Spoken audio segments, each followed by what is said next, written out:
Hello, this is video number 42. I'm going to be talking about spring potential energy. So we've just been talking about gravitational potential energy, and this type of energy here is very similar.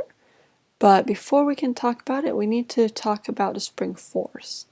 So I have a picture here of a spring that is going back and forth. And you know from experience that if you pull the spring this way, then you know that it's going to want to go back to the left if you pull it to the right. You know that if it's just relaxed, if it's not stretched or compressed, it just stays there in the middle. And if you compress it to the left, you know the spring is going to push back to the right. So that force is a spring force, and it's described by Hooke's law. So Hooke's law says that the amount of force that the spring exerts is proportional to the displacement. Displacement, we're talking about how much that we are stretching it or how much that we're compressing it.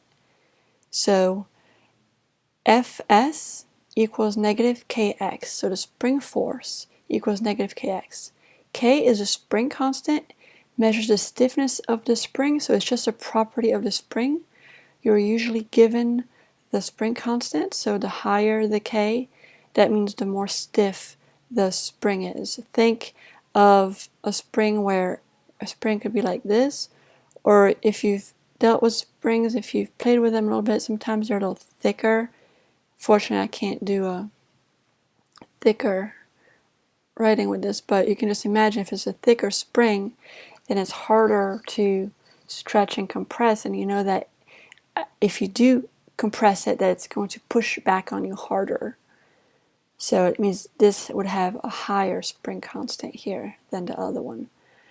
And then x is the position of the block with respect to the equilibrium position.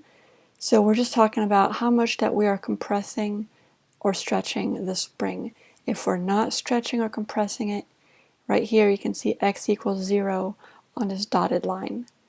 So a note about the Hooke's law, what this negative really means is that the force is always opposite to the displacement, right? If you stretch to the right, it's going to push to the left.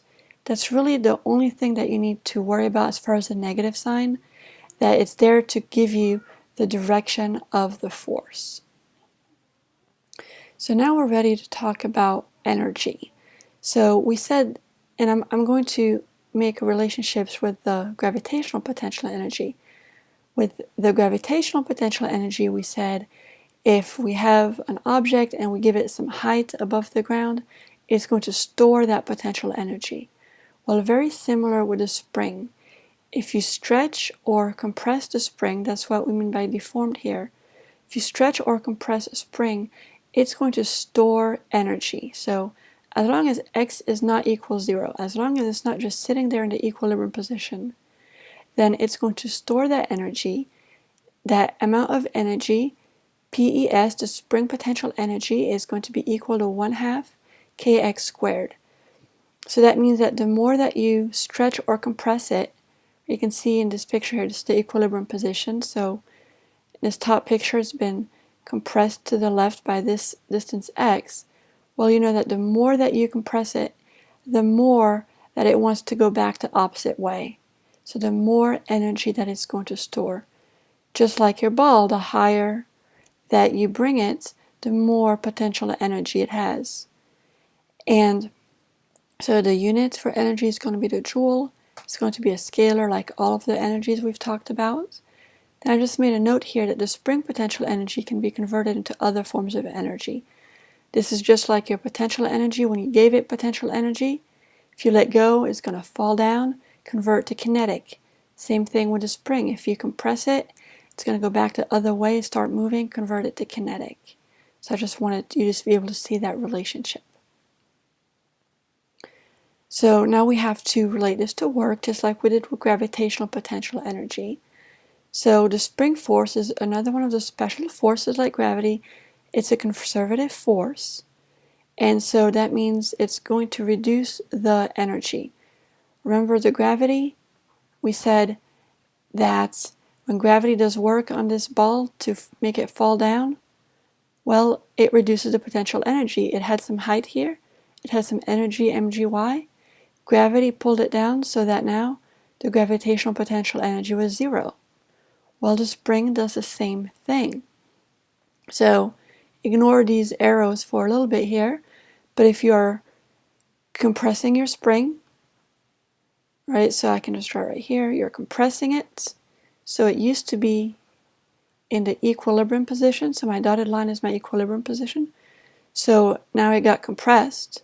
So now you let go of this spring here, it's going to go back to the right. Well, what happens to the potential energy here? It had potential energy 1/2 kx squared. That was the PES. And the spring is trying to make it go back to the right toward the equilibrium position where x is 0. That means that PES equals 0 in its equilibrium position. So very similar to gravity.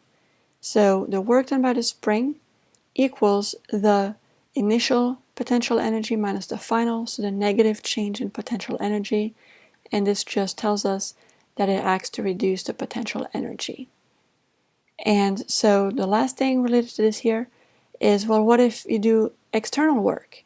What if you're physically pushing the spring? So that's what this picture is showing, that let's say that you are pulling the spring here to the right. So there's an applied force. Well, as you're pulling it to the right, you know that the spring is trying to push it back to the left. So there's a spring force to the left, and you're pulling to the right. Well, that force that you're pulling with is going to be the exact same magnitude as a spring force, but just in the opposite direction. Now, granted, you could pull harder, but you only have to pull with the same force as a spring force in order to be able to move it to the right. So as long as you have the magnitude but opposite direction, you can pull it at a constant velocity to the right. So if your force is opposite the spring force, that means that the work that you do is opposite the work done by the spring. So that's why here you can see that we now have final minus initial energy instead of initial minus final. This will simply give us the opposite sign for the work done by the spring.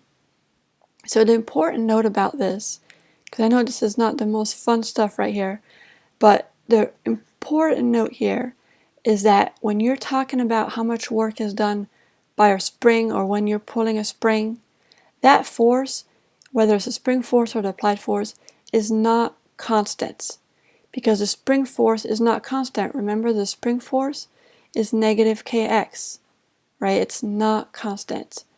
So you cannot use work equals force times displacement. We could only use this definition that we learned about when we first talked about work. We could only use it when the force was constant. So when you're trying to find a work done by a spring, make sure to go back to these equations. So we're going to stop right here, save this example for the next video.